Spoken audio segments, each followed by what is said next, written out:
Now, we don't have 100-year-old vats, but we developed an outstanding garlic fried chicken recipe that is guaranteed to spike the sale of breath mints. We're going to have tons of garlic flavor, and that was actually harder than a lot of people think because we didn't want garlic just on the outside. We wanted it to penetrate the chicken meat. So let's get over to the chicken before we get to the garlic. There's 3 pounds of chicken parts. It's like a party platter. Wings, got whole legs and whole breasts. Now we want to cut down the leg quarters and the breasts to smaller sizes so that these will all cook at the same rate. And you like to go about 2/3 of the way up because this half is much skinnier than the top. Just cut right through. And now the leg quarters. You see this little demarcation of fat here. You can actually find exactly where that joint is. And that is that. Before we move on, I just want to wash my hands real quick. All right, let's move on down to Garlic Town. Oh, nice. We're going to marinate the chicken in a garlic mixture. So it's going to start off with 3 tablespoons of olive oil and fresh garlic first. This is 5 minced cloves. Hello. Quite a bit. But we're not just going to rely on that. We also want to add a tablespoon of granulated garlic, which adds a much more mellow flavor.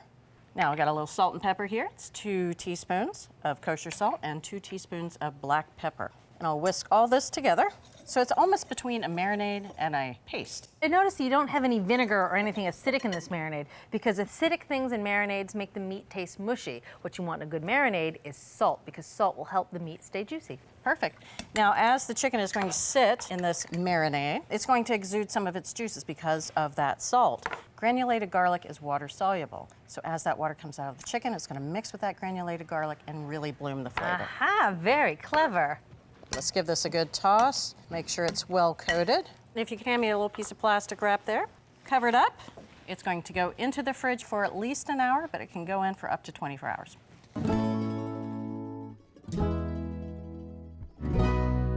I took the chicken out of the bowl. It's marinated enough, but I do want to take some paper towels and get any big pieces of garlic because we don't want that to scorch in the oil.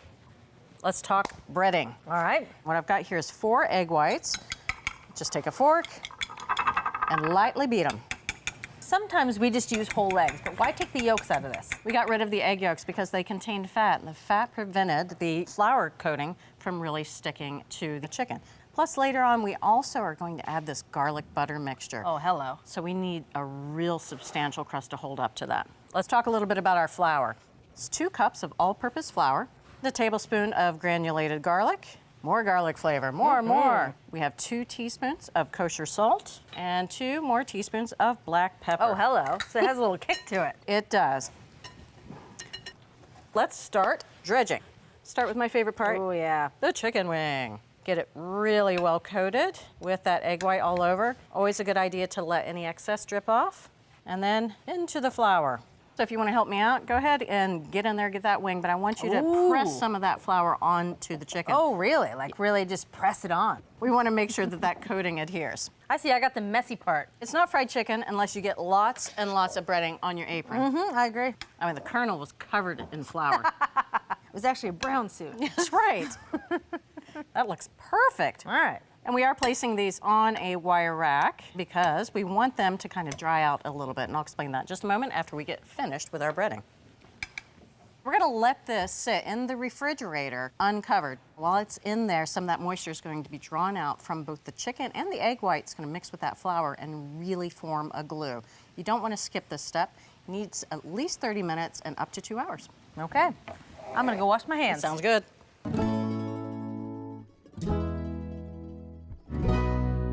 It's frying time. It's your party. You can fry if you want it. I love frying just about anything, but fried chicken is definitely the best thing. So this is out of the fridge, and you can see it's changed in the way it looks a little bit. The flour and some of the moisture from that egg wash, it's kind of clinging together, definitely going to stick to the chicken. So we've got 3 quarts of peanut oil. You can use vegetable oil if you rather. We've heated it to 325 degrees. We're going to fry the chicken in 2 batches. That way we don't crowd the pan. The oil temperature isn't going to drop too much. If it drops too much, and this is a common mistake that a lot of people make, you can end up with really, really greasy fried chicken. We want it to stay between 300 and 325. Also don't want it to climb much above 325 because you'll end up with a burnt coating and underdone chicken. These are going to need to cook for about 15 minutes. And what we're looking for is the breast meat to cook to around 160 degrees, and then the drumsticks and the thighs to come out right around 170, 175. Of course, the wings might come out a little bit sooner. It's always a good idea to temp that chicken. These have been cooking about 15 minutes. Time to get them out of that hot oil. Oh goodness, they're gorgeous, Bridget. Oh yeah. And we're gonna let these rest on paper towels. Got that over a wire rack. So first batch out. And now we're going to fry the second batch exactly the same. I do want to let this oil come back up to 325 before I add the rest of the chicken, and they'll go about 15 minutes.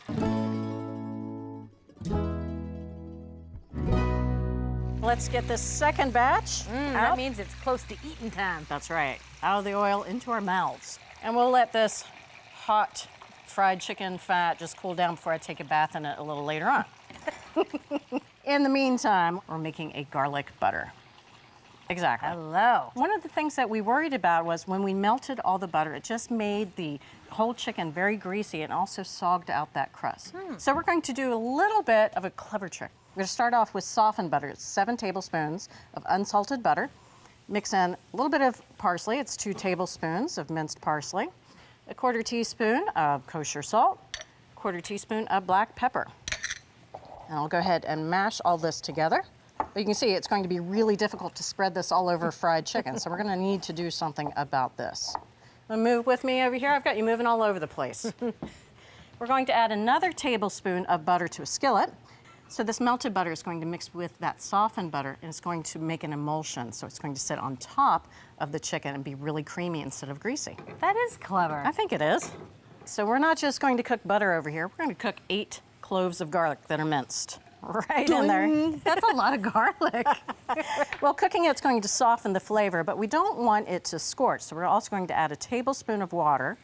That's going to give that garlic time to kind of lend some of its flavor to the butter and also soften its bite.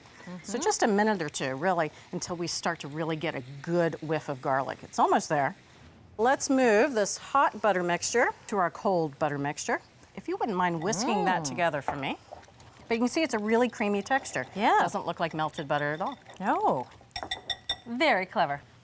So I'll go ahead and platter up our beautiful fried chicken. Now, as I move it, you can really hear that crackling coating. Yeah. That coating's really on there. I'm going to spoon goodness. this right over the top. This is amazing. I know, it looks awful, doesn't it? We should just eat it and get rid of it all for everyone else. I'm going to be barely able to eat half of that. Good. Save the other half for me. Tuck in, Julia. It's all yours.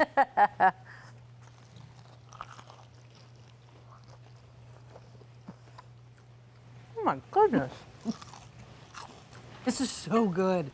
The garlic is really all the way through the chicken, but like you said, it's not knocking my head off. And listen to this. Still crispy. Yeah, that's what's so amazing. I mean, the butter's on top, but the chicken crust is still crisp. To make this garlicky Basque-style fried chicken, start by marinating the chicken for at least 1 hour in a mixture of olive oil, minced fresh garlic, and granulated garlic, along with some salt and pepper.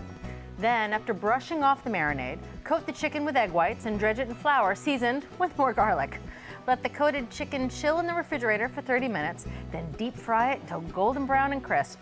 And last but not least, spoon garlicky butter over the chicken just before serving. And there you have it, the ultimate recipe for garlic fried chicken. I'm on my second piece. Thanks for watching Cook's Country from America's Test Kitchen. So what'd you think? Leave a comment and let us know which recipes you're excited to make, or just say hi. Now you can find links to today's recipes and reviews in the video description. And don't forget to subscribe to our channel. See you later. Alligator.